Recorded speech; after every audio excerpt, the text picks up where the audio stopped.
This is War Map. Frontline update. Advancement of the Northern Group of Forces.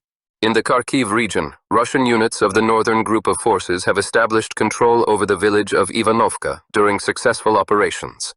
Operations in the border area. Fighters from the North Group of troops are continuing their offensive on the Burluk direction. Russian units are pushing back the AFU on several fronts, creating a threat of encirclement for Ukrainian formations over a large area of the Kharkiv border region. On August 7th, soldiers from the 11th Tank Regiment drove the Ukrainian Armed Forces, AFU, from their positions in Anisikino and liberated the settlement. The wooded area south of the village, on the outskirts of Vodyane, remains a combat zone, with units from both sides operating there.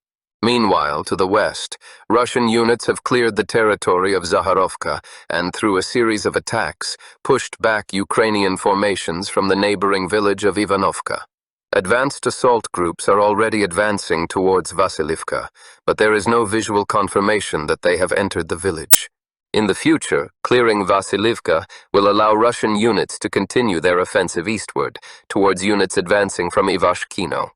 In this case, a Ukrainian group of forces in an area of almost 360 square kilometers will be at risk of encirclement. Eliminating this pocket will allow Russian troops to establish control over a large section of the border area of the Kharkiv region and free up additional reserves to continue the offensive towards Prikolotne. And the liberation of Prikolotne will open the way for the Russian armed forces to reach Bolshy Burluk itself. Advances in the Rai-Oleksandrivka area. On the Slavyansk axis, units of the South Group of Forces advanced to Rai-Oleksandrivka and completely took this settlement under control. Ukrainian formations, despite frequent counterattacks, have only managed to slow down the advance of the Russian armed forces and are now trying to hold a defensive position west of the village. To the north, fierce fighting continues. Russian troops have secured positions in Piskunivka and are gradually making their way towards Nikolivka. Reports have been circulating online for some time about a supposed offensive on this settlement, but this is premature.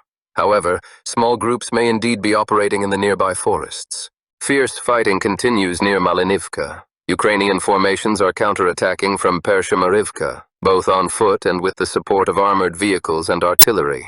Recently, it was announced that Russian units had liberated the settlement of Vasyutinska. However, this is premature, as defensive positions north of it are still under AFU control. To the south, the Russian armed forces are attempting to advance in the area but are facing significant difficulties. A series of tactical successes after a brief pause on the Slavyansk axis does not allow us to talk about an imminent assault on Slavyansk itself. Moreover, the situation on the neighboring Lyman axis is causing serious concern, where, contrary to statements, the situation is developing negatively both in Lyman itself and on its flanks. This does not preclude numerous strikes by aviation and UAVs on Slavyansk and its surrounding areas. Recently, as a result of a strike on a bridge, the overpass lost some of its capacity, which complicated the supply of the AFU in the eastern districts of the settlement. Given the high political significance of this city, Ukrainian formations will try to hold it for as long as possible, including through frequent counterattacks, both here and on neighboring axes. Therefore, a quick liberation is not to be expected. Heavy fighting near Lyman. Conflicting reports continue to emerge from the Lyman axis. Intense fighting is ongoing in several settlements, while objective information has been lacking from some areas for an extended period. There have been no recent reports regarding the presence of Russian units in Tatyanka and Prishiba. The AFU continues to transport supplies and reinforcements to Lyman through Yarovo. Several additional supply routes to the city pass through Sidorovo, Mayaki, as well as Donetskoye and Regorodok.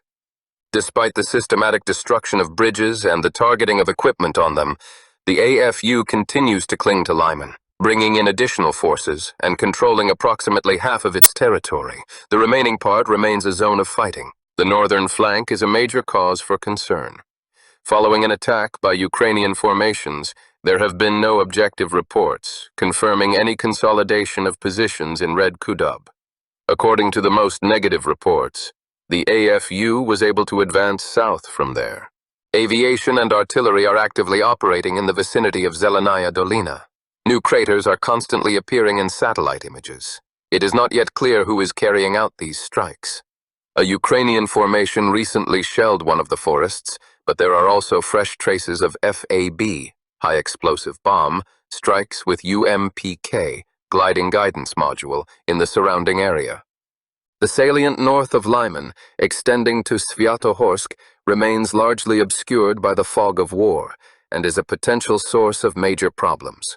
The situation south of the city is also very difficult. Previously, Ukrainian formations conducted raids in the areas of Dibrova and Ozern.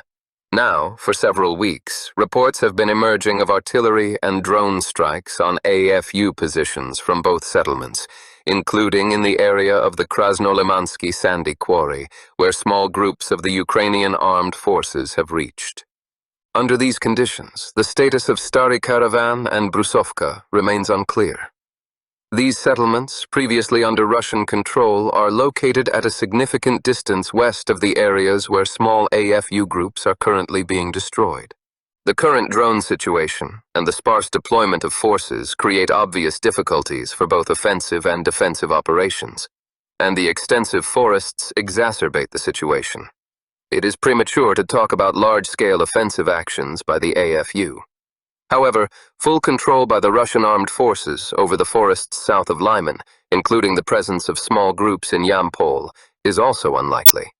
Problems on the Lyman axis could negatively impact other areas within the responsibility of the Western grouping, where the situation is also far from ideal. The southern neighbors are also under threat. A promising offensive on Nikolaevka could be overshadowed by flanking attacks by the AFU from the areas of Dibrova and Ozern. Advances near Orikihiv and Mala Tokmacha. An unexpected surge in activity has been observed on the western Zaporizhzhia front. Based on emerging footage, Russian units appear to have made a push towards the western outskirts of Mala Tokmacha and towards the area bordering Orikihiv. Reports from this area are highly contradictory. The first indications of a possible Russian advance to the outskirts of Orikihiv emerged as early as August 4th. However, at that time, these reports seemed highly dubious. By August 7th, footage appeared of Ukrainian drone strikes on Russian soldiers on the western outskirts of Mala Tokmacha. Despite this, there is no reliable recent information confirming that Mala Tokmacha is under the control of Russian units. The main fortress of the village, the IK-88 correctional facility, was still being targeted by both aviation and artillery until recently. Furthermore, to the south of the village, the AFU itself was advancing in one of the ravines. In reality, all the territories to the southeast of Orikihiv represent a gray zone shrouded in the fog of war, where active operations are clearly taking place. However, it would be premature to claim that everything is under control. Moreover, neither official Russian military sources nor unofficial sources from the 42nd Motor Rifle Division are rushing to announce that they control anything, and statements in the media and telegram channels are largely based on 3 geolocations of strikes on residential buildings. Previous, less successful attempts to liberate Mala Tokmacha also make for very skeptical of the reports circulating online about incredible successes and large-scale advances, especially considering the earlier dynamics of events in this area. Advance near Dobropillya. Units of the Russian armed forces are advancing on the Dobropillya axis, making progress along a wide section of the front line. Tactical successes have been achieved near Belitskoye, where, as a result of prolonged fighting, the settlement of Novye Donbass has come under Russian control, becoming a bridgehead for further movement towards Dobropillya. The area within the triangle of Shevchenko, Belitskoye, Rodinska still has a presence of Ukrainian formations. There are several mines located there, as well as extensive wooded areas, heavily crisscrossed with trenches. Clearing this area is currently extremely difficult, especially given the poor visibility and extensive use of drones for mining. As Russian forces identify and eliminate AFU forces in this area, they will be able to more reliably consolidate their positions in Vodyanska and Krasnoyarska. This will subsequently allow for further advances directly towards Dobropillya and the launch of a full-scale assault on the city, rather than limiting operations to probing attacks by small groups on its outskirts. Meanwhile, reports are coming in of successes west of Grishino. Relying on this settlement, Russian units are advancing towards Sergeyevka, near the E50 highway. In addition, fighting continues northwest of Mirna, while aviation and artillery are actively operating over the village of Gulevo. The series of tactical successes began with an attack by an armored group, which initially appeared unsuccessful. At the same time, new active protection systems, APS, were tested. And while the Ukrainian armed forces' attention was focused on the column, it was possible to break through the AFU's defenses on adjacent sections, but with the forces of small groups. However, you can't amass enough equipment for such diversions, so repeated attacks in the same format are unlikely. A reliable breakthrough of the defensive line requires protected means of delivering infantry and systematic destruction of the enemy's U-wave operators, even without considering more comprehensive strikes. And yes, we are talking about a systematic approach again. Offensive in the northwest. On the Drushkovka axis, the western flank has become noticeably more active. Units of the center group, after liberating Torskoye, have advanced further and are engaged in fighting for Toretskoye. Additionally, units of the south group are focused on clearing and evacuating civilians from Konstyantynivka. In Dolgaya Balka and Rososhnoye, fierce clashes continue. Ukrainian forces are still holding Nikolaipolye, from which they send small groups south and east, attempting to attack the flanks of the advancing Russian units towards Osikovo. Between Alexeyevo-Drushkovka and Konstantinovka, fighting by small groups continues. Both Russian forces and the AFU are trying to secure positions in the residential areas and numerous strongholds, which will become gateways to Alexeyevo-Drushkovka. The eastern flank remains unchanged. Russian units are fighting on the approaches to Stenki, and are also trying to dislodge Ukrainian formations from the remnants of Chasov Yar, Nikolaevka, and Krasnoye. Given the systematic efforts to destroy the AFU's logistics in Drushkovka and numerous airstrikes, Russian forces will initially focus on expanding the control zone on the approaches to the city. AFU positions within the city will be suppressed by air and artillery strikes. The central part of Drushkovka is bordered by the Kazeny Torets and Krivoy Torets rivers.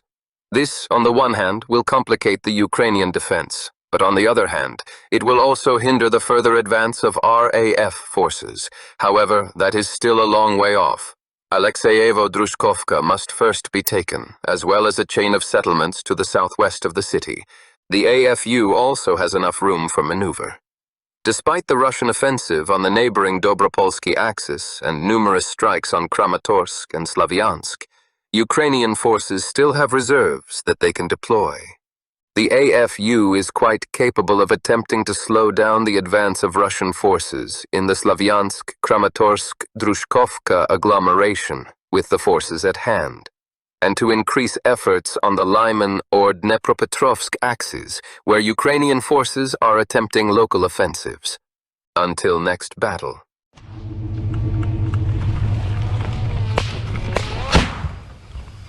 Пидораска ебаная нахуй. Цел! Чечен цел!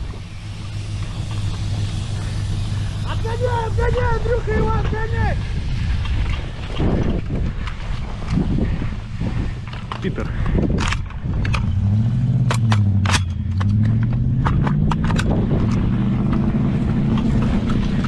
Я это записал! Давай, давай, давай! Помчали, помчали! Вот крыло ебаное! Хорнет! Ебучий хорнет!